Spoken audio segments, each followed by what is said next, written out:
Agora de volta com Política Cruzada neste domingo, comigo, o jornalista Rick Paranhos está descansando. Ele esteve na cobertura do Fórum Mundial da Água na Coreia do Sul e volta com vocês na próxima edição.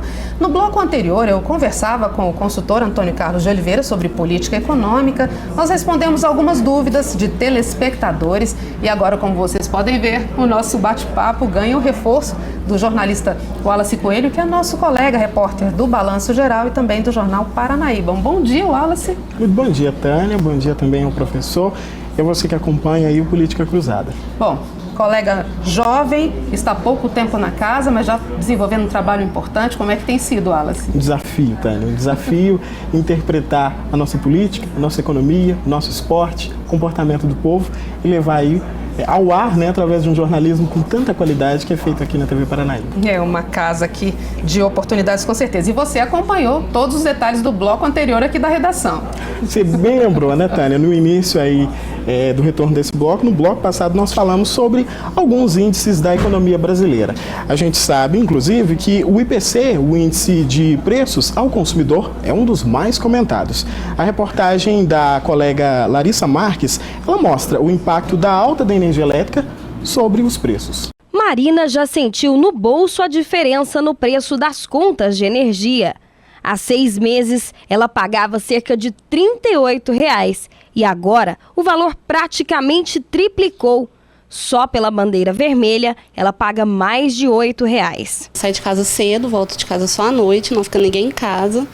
Só tem uma televisão que a gente vê no horário à noite antes de dormir, toma banho e lava roupa umas 2 vezes por semana no máximo. Este aumento na conta de luz foi o principal responsável pela inflação do mês passado na cidade, que ficou em 0,89%, quase o dobro do mês anterior, segundo o CEPES, Centro de Estudos e Pesquisas Socioeconômicas da Universidade Federal de Uberlândia. Foi no país inteiro os reajustes que houve na esteira de tudo aquilo que aconteceu com a energia, além da dificuldade da captação, também os subsídios que o governo dava, que houve o corte dos subsídios no começo do ano. Em março, houve um aumento de 28,8% da energia elétrica.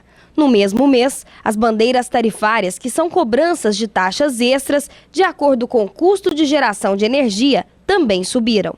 O preço da bandeira amarela passou de R$ 1,50 a cada 100 kW para R$ 2,50, aumento de 66%. O adicional da bandeira vermelha foi de 83%, passando de R$ 3,00 para R$ 5,50. E para o mês que vem, a expectativa é de que o IPC possa surpreender novamente por causa do preço da energia. É que a Agência Nacional de Energia Elétrica anunciou um novo reajuste das tarifas. 8,12% para as indústrias e 5,93% para os consumidores residenciais. Já está na hora de começar a haver algum recuo, porque as medidas que o governo tomou são medidas severas, né? Restrição de crédito, são vários arroxos aí que a gente espera que o mês de abril venha um pouco menos. Lá em casa eu pagava 90 e poucos reais, esse mês veio de 150 reais. Desse jeito, onde é que nós vamos parar, né? Parece que está aumentando muito rápido, sabe? Não está esperando nem assim... Uns 4 meses está aumentando muito. E sobre os aumentos das tarifas de energia cobradas pela CEMIG, a Companhia Energética do Estado de Minas Gerais, neste ano, o deputado federal Wellington Prado chegou a apresentar um requerimento na Câmara dos Deputados. Exatamente, Tânia, pedindo uma investigação.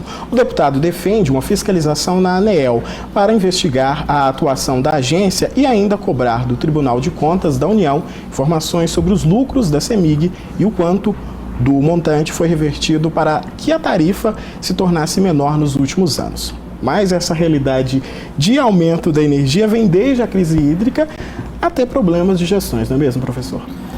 A questão da energia elétrica, eu costumo dizer o seguinte, né? Não existe almoço grátis, né?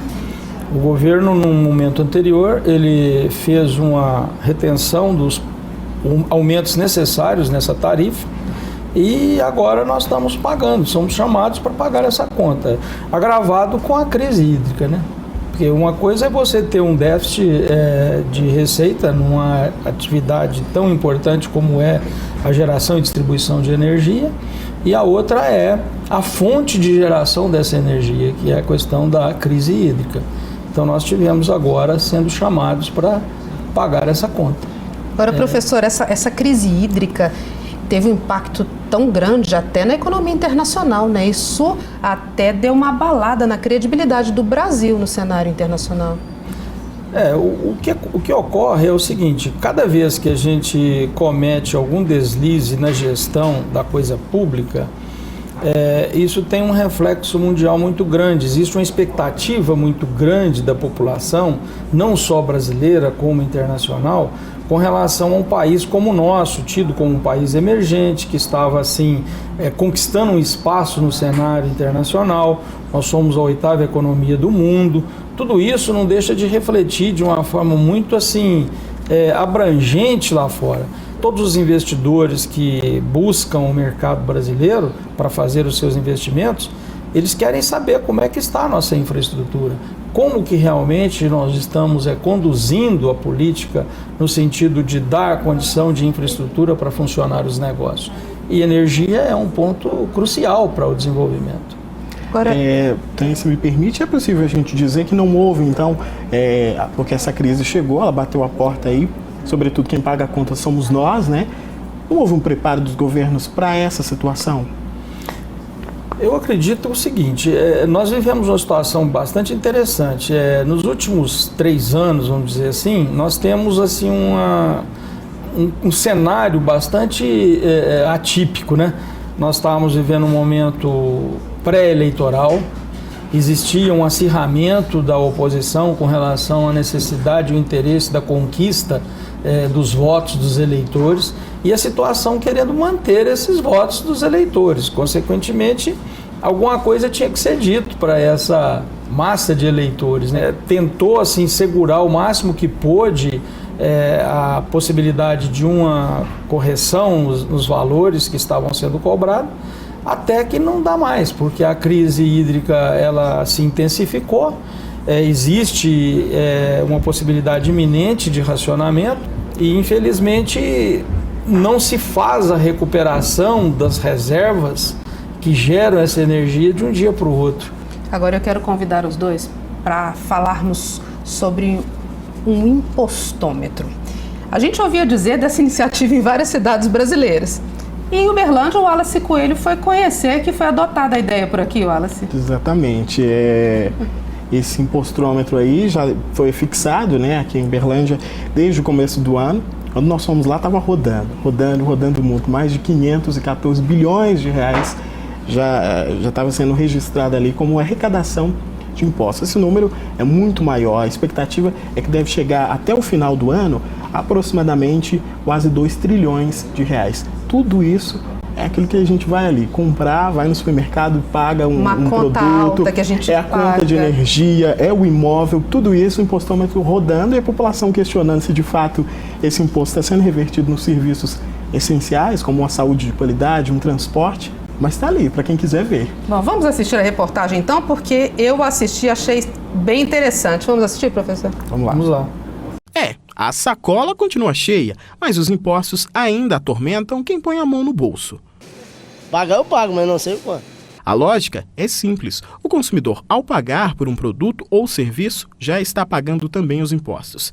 E qual fatia do que a gente gasta vai para o governo? A gente tem essa falha, né? Teremos que fiscalizar mais. Aquilo que é tributo pode ser conferido, em parte, na nota fiscal de compra. Assim, o consumidor tem uma noção de quanto paga de imposto por mercadoria. A quantidade de impostos varia de acordo com o produto. No preço do açúcar, por exemplo, 32% de impostos. Já no caso da carne bovina e do pão francês, 17% do valor que é pago na compra são impostos. Os valores são gastos nos mesmos serviços essenciais a que todo brasileiro deveria ter acesso, como transporte de qualidade, saúde, educação e segurança para os moradores. E que tanto imposto é esse? Tudo que se paga da conta de energia, por exemplo, 50% ela é destinada ao governo. Os impostos indiretos, de forma geral, eles obedecem essa lógica. Entre 40% e 50%, nós temos isso em material escolar, nós temos isso em artigos de farmácia, nós temos isso em alimentos. Então nós temos isso em produtos de primeiríssima necessidade, né? O que reforça o nosso argumento de que a carga tributária ela é muito regressiva, porque ela vai acabar tributando crianças da classe A, B, C e D na hora de comprar o seu material escolar com a mesma alíquota. Os brasileiros trabalham 151 dias para pagar imposto, que come pouco mais de 41% do salário. A constatação é do Instituto Brasileiro de Planejamento Tributário, uma dura realidade. A renda da população comprometida com os impostos só fez aumentar nos últimos anos, segundo o Instituto Brasileiro de Planejamento Tributário. Se comparado ao que se pagava de impostos embutidos dos produtos na década de 70, hoje o brasileiro tem que trabalhar o dobro de tempo para consumir os mesmos itens. E se alguém ainda tem dúvida de que pagamos muitos impostos, em Uberlândia foi instalado um impostômetro, painel que informa em tempo real os valores arrecadados em tributos pelo governo federal, estadual e municipal. Está ali, para quem quiser. São números que não param de crescer. O painel muda a todo momento. Eu vivo com um salário mínimo e não tenho outra renda, não. Água, luz, telefone, moradia, tudo ali. É muita coisa, não é? Ué, o que é isso aí? E já que não tem como fugir, a solução é continuar trabalhando pelos próximos meses e de vez em quando olhar o painel para não esquecer o que a gente ganha tá ali, em forma de impostos. O Wallace, na execução da reportagem, ele conversou com pessoas e assim, o desconhecimento é geral, mas está no seu orçamento todo dia. Essa realidade você está pagando às vezes sem saber. Sem dúvida, Tânia. Nós tivemos, na verdade, duas realidades dentro dessa reportagem. O consumidor que conhece, ele sabe que ali no cupom fiscal está saindo ali o imposto que ele vai pagar, ele está saindo a informação, ele sabe que ele paga o imposto, mas ele não sabe, ele sabe que ele paga imposto, mas ele não sabe qual é o imposto que ele paga. E tem o consumidor que paga o imposto e estuda aquilo ali e sabe que está refém, não tem como fugir. É uma realidade que está ali presente. Nós temos também, professor, inclusive uma outra situação, conversando ali com essas pessoas dentro do supermercado, que é o seguinte, a pessoa nos questiona, eu pago tanto, eu sei que o 40%, por exemplo, vai para imposto, mas por que a mercadoria nesse supermercado, se o pagamento de imposto desse produto nesse supermercado é o mesmo do outro, por que a diferenciação de preço? Aí muitas vezes essa carga tributária que é destinada às empresas faz com que tenha essa diferença de preço e o consumidor tem que ir para pesquisa, né? Além de economizar, ele tem que pesquisar bastante, né? O que a gente poderia dizer é assim, existe uma classificação da opção tributária das empresas. Uma empresa que está no lucro real, ela paga um imposto cheio. Uma empresa que está num outro grupo de empresas, poderíamos dizer as que estão no Simples, elas pagam um imposto diferenciado. Mas na média, o imposto que nós pagamos é em torno de 40%. A arrecadação desse imposto, eu não falo que ele é alto. Ele fica alto na medida em que eu não vejo o benefício daquilo que eu estou pagando. Esse é o grande problema. A destinação dos benefícios no serviço, na saúde, na educação no país. Perfeitamente. Então você vê, eu gosto muito de fazer essa comparação. Aqui em Uberlândia nós temos assim algumas coisas nos serviços que diferencia da grande maioria dos municípios brasileiros. Nós temos alguns benefícios. A cidade tem uma rede de esgoto praticamente toda tratada. Inclusive, destaque, né? Foi apresentado no Fórum Mundial da Água como uma boa iniciativa. Né? Boa iniciativa. Então, isso demonstra que parte desses recursos eles estão sendo bem utilizados para a sua finalidade, né? Que é prestar um serviço de qualidade para a população. Né? Nós poderíamos dizer, por exemplo, a questão das ruas asfaltadas, de termos realmente um serviço de policiamento na cidade. Isso tudo é retirado do que a gente paga dos impostos. Então, aqueles municípios que têm uma gestão mais eficiente, esses municípios conseguem transformar esse imposto de uma forma um pouco mais amena.